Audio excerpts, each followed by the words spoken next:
Hi guys, welcome to my channel. 85 സിനിമകൾക്ക് മുകളിൽ guest റോളായിട്ടും സഹനടനായിട്ടും നായകനായിട്ട് അഭിനയിച്ചുകൊണ്ടിരിക്കുന്ന മലയാളത്തിലെ ഒരു ആക്ടറാണ് ആസിഫ് അലി. നായകനായിട്ട് അഭിനയിച്ച സിനിമകളിൽ പകുതിയിലധികവും ഫ്ലോപ്പാണ്. എന്നിട്ടും ഇയാൾക്ക് എങ്ങനെ ഇത്രയധികം സിനിമകൾ കിട്ടുന്നു എന്ന് ഞാൻ ആലോചിച്ചിട്ടുണ്ട്. കാരണം ഒരു കൊല്ലത്തിൽ പുള്ളിയുടെ 5-6 പടങ്ങളൊക്കെയാണ് ഇറങ്ങിക്കൊണ്ടിരിക്കുന്നത്. ധ്യാൻ ശ്രീനിവാസന് മുന്നേ മലയാളത്തിലെ മെയിൻ ബോംബ് സ്റ്റാർ ആയിരുന്നു ആസിഫ് അലി. പക്ഷെ കുറച്ച് പോലീസ് വേഷങ്ങളിലും ത്രില്ലർ വേഷങ്ങളിലും കൈവച്ച് തുടങ്ങിയത് മുതൽ ആസിഫിന്റെ കരിയർ മാറി തുടങ്ങിയെന്ന് തന്നെ പറയാം. അങ്ങനെ ഒരു ഗ്രോത്തിന്റെ ഗ്രാഫാണ് ആസിഫിനുള്ളത്. അതായത് ഒരു കൊല്ലത്തിൽ ഒരു 5-6 പടം റിലീസ് ചെയ്യും. അതിൽ ഏതെങ്കിലും ഒരെണ്ണം അത്യാവശ്യം ഹിറ്റാവും. സോ പിന്നെയും അടുത്ത കൊല്ലത്തിലേക്കുള്ള പടങ്ങൾ കിട്ടും. അവിടെയും ഒരു പടം ഹിറ്റാവും. ഇതിങ്ങനെ ഒരു സൈക്കിൾ പോലെ റിപ്പീറ്റിംഗ് ആണ്. ഒരുപാട് ലിമിറ്റേഷൻസ് ഉള്ള ഒരു നടനാണ് ആസിഫ്. പക്ഷെ അയാളുടെ കയ്യിലുള്ള ഒരു പ്രത്യേകത, പുള്ളി അത്യാവശ്യം ഡീസന്റ് ആയിട്ട് അഭിനയിച്ചോളും. അതിപ്പോ ഒരു പക്ക കോമഡി റോളായാലും സീരിയസ് റോളായാലും ഇമോഷണൽ റോളായാലും തന്റെ ലിമിറ്റേഷൻസിൽ നിന്നിട്ട് മാക്സിമം നന്നായിട്ട് തന്നെ പുള്ളി ചെയ്യും. ഇപ്പോൾ തുടക്കകാലത്ത് ആസിഫിനെയും ധ്യാനിനെയും കമ്പയർ ചെയ്ത് നോക്കാം. ധ്യാൻ ശ്രീനിവാസൻ ലീഡ് റോളിൽ വന്ന ഒരു സിനിമ പോലും ഹിറ്റായിട്ടില്ല. ആകെ ഹിറ്റായി എന്ന് പറയുന്നത് അടികപ്പേരെ കൂട്ടമണിയാണ്. പക്ഷെ അതൊരു ധ്യാൻ പടമാണെന്ന് ചോദിച്ചു കഴിഞ്ഞാൽ ആണെന്നും പറയാം, അല്ലാന്നും പറയാം. സിനിമ എടുക്കാൻ പൈസ ഉണ്ടെങ്കിൽ ധ്യാനിന് വെച്ച് ആർക്കും പടം ചെയ്യാം. ഏകദേശം അതേ അവസ്ഥ തന്നെയായിരുന്നു ആസിഫിന്റെ തുടക്കകാലത്തും. ആഴ്ചയിൽ ഒരു ബോംബ് എന്ന തരത്തിലാണ് ധ്യാനിന്റെ പോക്കെങ്കിൽ മാസത്തിൽ ഒരു ബോംബ് എന്ന തരത്തിലായിരുന്നു ആസിഫിന്റെ പോക്ക്. പക്ഷെ ഇടയിൽ ഒരു ഹിറ്റ് കൊടുക്കാനുള്ള കെൽപ്പ് ആസിഫിനുണ്ടായിരുന്നു. സോൾട്ട് ആൻഡ് പെപ്പർ വഴിയായിരിക്കും ആസിഫിനെ നമ്മളെല്ലാവരും ഒന്ന് അറിഞ്ഞു തുടങ്ങിയത്. സത്യം പറഞ്ഞാൽ ഒറ്റയ്ക്ക് വഴി വെട്ടി വന്നവൻ എന്നത് നിവിൻ പോളിനേക്കാളും നന്നായിട്ട് ചേരുന്നത് ആസിഫിനാണ്. കാരണം നിവിനൊരു ക്രൂ ഉണ്ടായിരുന്നു. അൽഫോൺസ്, വിനി ശ്രീനിവാസൻ, സിജു വിൽസൺ, കാർത്തിക് സുബ്രാജ്, ബോബി സിംഹ, ഇങ്ങനെ ഒരു ക്രൂ ആണ് നിവിനെ പൊക്കിക്കൊണ്ടുവന്നത്. പക്ഷെ ആസിഫിന്റെ വരവ് ഒറ്റയ്ക്കായിരുന്നു. തുടർച്ചയായിട്ട് പടങ്ങൾ പൊട്ടിയിട്ടും വീണ്ടും പടങ്ങൾ അയാൾ തേടിയെത്തിക്കൊണ്ടിരുന്നു. സോൾട്ട് ആൻഡ് പെപ്പറിന് ശേഷം പുള്ളിയുടെ ഐക്കോണിക് ലുക്കിൽ ബാച്ചിലേഴ്സ് പാർട്ടി എന്ന സിനിമ വന്നു. ഒരുമാതിരി യൂത്തിനിടയിൽ ട്രെൻഡ് സെറ്റർ ആയ ലുക്കായിരുന്നു അതില്. അത് കഴിഞ്ഞിട്ട് വീണ്ടും പടങ്ങൾ പൊട്ടിച്ച് ഹണീബി വന്നു.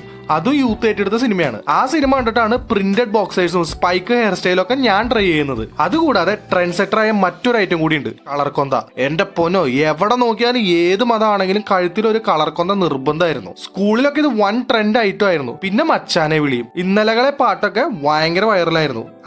അതൊക്കെ ഒരു കാലം. പണ്ടത്തെ നോക്കിയ ഫോണിൽ ഇന്നലകളെ പാട്ടും കേട്ടിരുന്നതൊക്കെ ഓർത്തു പോണു. അനുരാഗിയും കരിക്കും വെള്ളം, സൺഡേ ഹോളിഡേ, ബിടെക്, വിജയ് സൂപ്പറും പൗർണമിയും, കെട്ടിയോളാണെന്റെ മാലാക, അഡിയോസ് അമീഗോസ്, കൊഹിനൂർ, തലവൻ, കൂമൻ, രേഖാചിത്രം, കിഷ്കിന്ദ കാണ്ഡം, ഈ സിനിമകളൊക്കെയാണ് ആസിഫ് അഭിനയിച്ചതിൽ എന്റെ ഫേവറേറ്റ് ആയിട്ടുള്ള മൂവീസ്. ഇതിൽ കൊഹിനൂർ എനിക്ക് ഭയങ്കര ഇഷ്ടപ്പെട്ട പടമാണ്.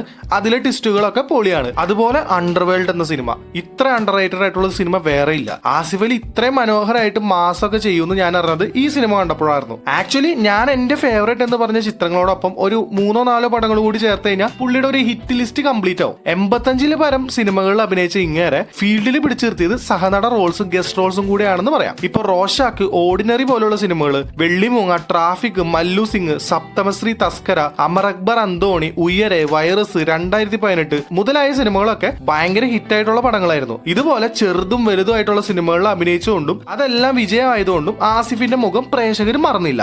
അതായത് ഇപ്പൊ ധ്യാൻ കുറച്ച് ഇന്റർവ്യൂസിൽ വന്നിട്ട് തഗ്ഗും ചെളിയൊക്കെ അടിക്കുന്നതുകൊണ്ട് ധ്യാനിനെ ജനങ്ങൾ മറക്കുന്നില്ല. ഇപ്പൊ ധ്യാൻ ഇന്റർവ്യൂകളിൽ വരാതെ ബോംബ് മാത്രം ചെയ്തിരുന്നെങ്കിൽ ധ്യാനിന്റെ പ്രേക്ഷകർ എന്നെ മറന്നുപോയേനെ. സോ ഈ വീഡിയോ കാണുന്ന ആരെങ്കിലും ഭാവിയിൽ ഒരു സിനിമയിൽ അഭിനയിച്ചു കഴിഞ്ഞാൽ ഒരു കാര്യം ഓർക്കുക, എപ്പോഴും സ്ക്രീനിൽ നിങ്ങൾ ഉണ്ടായിരിക്കണം. അത് ഗസ്റ്റ് റോൾ ആണെങ്കിലും മെയിൻ റോൾ ആണെങ്കിലും ഇന്റർവ്യൂ ആണെങ്കിലും പരസ്യം ആണെങ്കിലും ഉദ്ഘാടനം ആണെങ്കിലും എപ്പോഴും ആക്റ്റീവായിട്ട് നിൽക്കണം. പ്രേക്ഷകർക്ക് നിങ്ങളുടെ മുഖം മറക്കാനായിട്ട് ഇടവരുത്തരുത്. ഉദ്ഘാടനങ്ങൾ കൊണ്ട് മാത്രം കഞ്ഞി കുടിച്ചു പോകുന്നവരെയും ഇന്റർവ്യൂ കൊണ്ട് മാത്രം കഞ്ഞി കുടിച്ചു പോകുന്നവരെയും പ്രമോഷൻസ് കൊണ്ടും ആഡ്സ് കൊണ്ടൊക്കെ മുന്നോട്ട് പോകുന്നവരെ നിങ്ങൾക്ക് ഇവിടെ കാണാം. സ്വയം കോമാളിയായിട്ട് അഭിനയിക്കുന്നുണ്ടെങ്കിലും ഡെയിലി അലിൻ ജോസ് പെരേരയുടെ വീഡിയോസ് നമ്മൾ കാണുന്നതുകൊണ്ട് നമ്മൾ അയാളെ മറക്കുന്നില്ല. ഇതേപോലെ ഓരോ ദിവസവും ഓരോരുത്തരും വൈറലാവുന്നുണ്ട്. പക്ഷെ അവരിൽ ഭൂരിഭാഗം പേരെയും പ്രേക്ഷകർ മറന്നു കഴിഞ്ഞു. സോ ആക്ടിംഗ് കരിയറിൽ വരുന്നവർ പ്രേക്ഷകർ നിങ്ങളുടെ മുഖം മറക്കാതിരിക്കാൻ ശ്രദ്ധിക്കണം. അതിനായിട്ട് എപ്പോഴും എന്തെങ്കിലുമൊക്കെ വർക്കിൽ എപ്പോഴും ഉൾപ്പെട്ടുകൊണ്ടിരിക്കണം. സ്ക്രിപ്റ്റിംഗ്, ഡയറക്ഷൻ എന്തൂസിയാസ്റ്റിന് വേണ്ടിയിട്ട് പല വീഡിയോകളിലായിട്ട് ഞാൻ ചില അഡ്വൈസസ് തന്നിട്ടുണ്ട്. ഇത് ആക്ടിംഗ് എന്തൂസിയാസ്റ്റിന് വേണ്ടിയിട്ടുള്ള എന്റെ അഡ്വൈസ് ആണ്. Once you get a chance, be active. ഒരു 10 കൊല്ലത്തേക്കെങ്കിലും ആക്റ്റീവ് ആയിട്ടിരിക്കുക. അപ്പോഴേക്ക് നിങ്ങൾ റിച്ച് ആയി കഴിഞ്ഞിട്ടുണ്ടാവും. ആഫ്റ്റർ 10 ഇയർ നിങ്ങൾ സ്റ്റാർ ആവുന്നതും ലീഡിംഗ് ആക്ടർ ആവുന്നതല്ല നിങ്ങളുടെ കഴിവാണ്. അത് നിങ്ങളുടെ യുക്തിക്ക് അനുസരിച്ച് ചെയ്യാം. So let's come back to our topic. ജനങ്ങൾക്കിടയിൽ ആസിഫിനെ പ്രിയങ്കരനാക്കാനായിട്ടുള്ള മറ്റൊരു മെയിൻ കാരണമാണ് പുള്ളിയുടെ ഓഫ് സ്ക്രീൻ പ്രസൻസ്. ഒരു ജാടയില്ലാത്ത നല്ല സ്മൈലുള്ള നന്നായിട്ട് മിങ്കിൾ ചെയ്യുന്ന ആളാണ് ആസിഫ്. ഒരു നല്ല ഹ്യൂമൻ ബീയിങ് ആണെന്ന് പറയാം. വന്ന വഴി മറക്കാതെ എല്ലാവരോടും വിനയമുള്ള ഒരു നല്ല മനുഷ്യനാണ് ആസിഫ്. ഇത് അങ്ങേരുടെ പ്രശസ്തിക്ക് പിന്നിലെ വലിയ കാരണമാണ്. നിങ്ങൾക്ക് ആസിഫ് അലിയെ ഇഷ്ടമാണോ? ഇഷ്ടമാണെങ്കിൽ അത് എന്തുകൊണ്ടാണെന്നുള്ളത് ഒന്ന് കമന്റ് ചെയ്തേക്കണേ. ആസിഫിന്റെ അഭിനയ മികവ് അറിയാനായിട്ട് ഒരൊറ്റ സീൻ മതി. ഓൾറെഡി ഏത് സീനാണെന്ന് ഇപ്പൊ നിങ്ങൾക്ക് മനസ്സിലായി കാണും. അത് തന്നെയാണ് അനുരാഗം കരിക്കം വെള്ളത്തിൽ അടികൊള്ളുന്ന സീൻ. ഇന്ന് ഇൻഡസ്ട്രിയിലുള്ള പലരേക്കാളും നന്നായിട്ട് അഭിനയിക്കാൻ മികവുള്ള നടനാണ് ആസിഫ്. പക്ഷെ തുടർച്ചയായിട്ടുള്ള പരാജയങ്ങളും കൊണ്ട് ഇങ്ങേർക്ക് ഒരു ഫാൻസിന് ഉണ്ടാക്കാനായിട്ട് പറ്റാതെ പോയി. ഫാൻസ് ഉണ്ടായിരിക്കാം, പക്ഷെ വളരെ കുറവാണ്. അത് അങ്ങേരുടെ സിനിമകളുടെ ഓപ്പണിംഗ് കാണുമ്പോൾ തന്നെ അറിയാം. പുള്ളിയുടെ സിനിമകളായ കെട്ടിയോളാണ് എന്റെ മാലാക, കിഷ്കിന്ദ കാണ്ഡം, ബിടെക്, കൂമൻ, തലവൻ, ഇങ്ങനെ ഒരുമാതിരിപ്പെട്ട എല്ലാ പടങ്ങളും വേർഡ് ഓഫ് മൗത്ത് കൊണ്ട് ആള് കയറിയ പടങ്ങളാണ്. എനിക്ക് തോന്നുന്നു രേഖാചിത്രം എന്ന സിനിമയ്ക്കായിരിക്കും ആസിഫ് മെയിൻ റോളിൽ വന്ന പടത്തിൽ വെച്ച് ഏറ്റവും കൂടുതൽ ഫസ്റ്റ് ഡേ കളക്ഷനും ഏറ്റവും കൂടുതൽ കളക്ഷനും കിട്ടിയത്. സോ ബോക്സ് ഓഫീസിലെ കളക്ഷന്റെ കാര്യത്തിൽ പുള്ളി അത്രയ്ക്ക് പിന്നോട്ടാണ്. ഞാൻ ഉൾപ്പെടെയുള്ള ഭൂരിഭാഗം ആളുകളും ആസിഫിന്റെ പടം ഇറങ്ങിയ റിവ്യൂസ് ഒക്കെ അറിഞ്ഞതിന് ശേഷമായിരിക്കും പടം കാണാൻ പോവുക. ഫസ്റ്റ് ഡേ ഒക്കെ പുള്ളിയുടെ സിനിമയ്ക്ക് റിവ്യൂ ഒന്നും കേൾക്കാതെ കയറി ചെല്ലുന്നവർ വളരെ കുറവായിരിക്കും.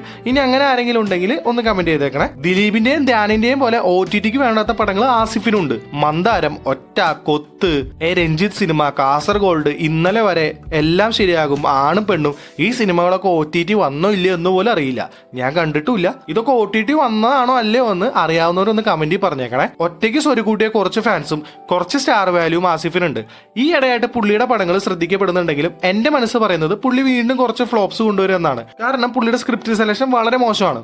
എന്ന് വെച്ചിട്ട് എല്ലാം അങ്ങനെയാണെന്നല്ല, പക്ഷെ ഓൾമോസ്റ്റ് അങ്ങനെ തന്നെയാണ്. അങ്ങേർക്ക് നല്ലപോലെ സ്യൂട്ടാവുന്ന വേഷമാണ് പോലീസ് വേഷം. പക്ഷെ തുടരെ തുടരെ പോലീസ് വേഷം ചെയ്താൽ അതും ആൾക്കാർക്ക് മടുപ്പാവാൻ ചാൻസ് ഉണ്ട്. പോലീസ് വേഷത്തിലുള്ള സിനിമകളിൽ പലതിലും ഒരുപോലുള്ള അഭിനയമാണ് കാണാൻ സാധിക്കുന്നത്. ഇപ്പൊ രേഖാചിത്രവും തലവനും നോക്കുക, വലിയ വ്യത്യാസമൊന്നുമില്ല, ഏകദേശം ഒരുപോലെ തന്നെയുള്ള അഭിനയമാണ്. സോ പോലീസ് വേഷങ്ങൾ നല്ലതാണെങ്കിലും അതിലൊരു ലിമിറ്റ് വെക്കുക.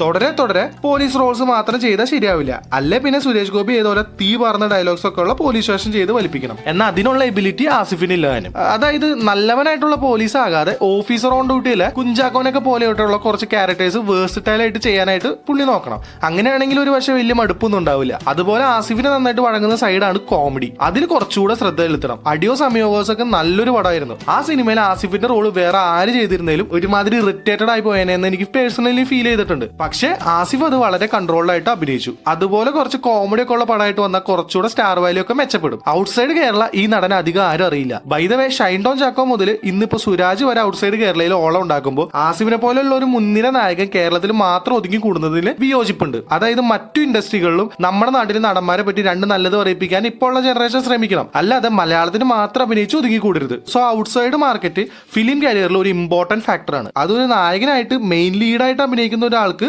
മോസ്റ്റ് ഇമ്പോർട്ടന്റ് ഫാക്ടർ തന്നെയാണ്. മാസ് സിനിമകൾ 1-2 വർഷം കൂടുമ്പോൾ ഒരെണ്ണമൊക്കെ ചെയ്യുന്നതാണ് ആസിഫിന് നല്ലത്. കാരണം മാസമായിട്ടുള്ള സിനിമകൾ ചെയ്യുമ്പോഴും ആ മാസ് ഡയലോഗ്സ് ഒക്കെ ഡെലിവറി ചെയ്യുമ്പോഴാണ് ഒരു നടന്റെ കാപ്പബിലിറ്റി ഒക്കെ എക്സ്പോസ് ആവുന്നത്. ആസിഫിന്റെ ഡയലോഗ് ഡെലിവറിയിൽ ഒരു കുട്ടിത്തം ഫീൽ ചെയ്തിട്ടുണ്ട് എനിക്ക് പേഴ്സണലി. അതുപോലെ ഫ്ലെക്സിബിലിറ്റിയിലും പുള്ളി പിന്നോട്ടാണ്. പിന്നെ ആസിഫിനോട് പറയാനുള്ള മറ്റൊരു കാര്യം, നായികയെ എടോ എന്ന് വിളിക്കുന്നത് നിർത്തണം. കേട്ട് കേട്ട് ഞാൻ മടുത്ത്. സോ കുറച്ച് കാര്യങ്ങൾ ശ്രദ്ധിച്ചാൽ നല്ല സ്റ്റാർ വാല്യൂ ഉള്ള നടനായിട്ട് മുന്നോട്ട് പോകാൻ കഴിയുന്ന നടൻ തന്നെയാണ് ആസിഫ് അലി. അപ്പോൾ ഗൈസ്, ആസിഫ് അലിനെ പറ്റിയുള്ള നിങ്ങളുടെ അഭിപ്രായങ്ങളും ഈ വീഡിയോയെ പറ്റിയുള്ള അഭിപ്രായങ്ങളും ഞാൻ കൊടുത്ത അഡ്വൈസസിനെ പറ്റിയിട്ടുള്ള അഭിപ്രായങ്ങളും നിങ്ങൾ കമന്റിൽ പറയണേ. മുന്നേ നമ്മൾ ദിലീപിനും നിവിൻ കൊടുത്ത അഡ്വൈസസ് വീഡിയോസ് ചാനലിലുണ്ട്, അതും ഒന്ന് കണ്ടു നോക്കുക. സോ നെക്സ്റ്റ് വീഡിയോ ആയിട്ട് കാണുന്നവരെ ബൈ.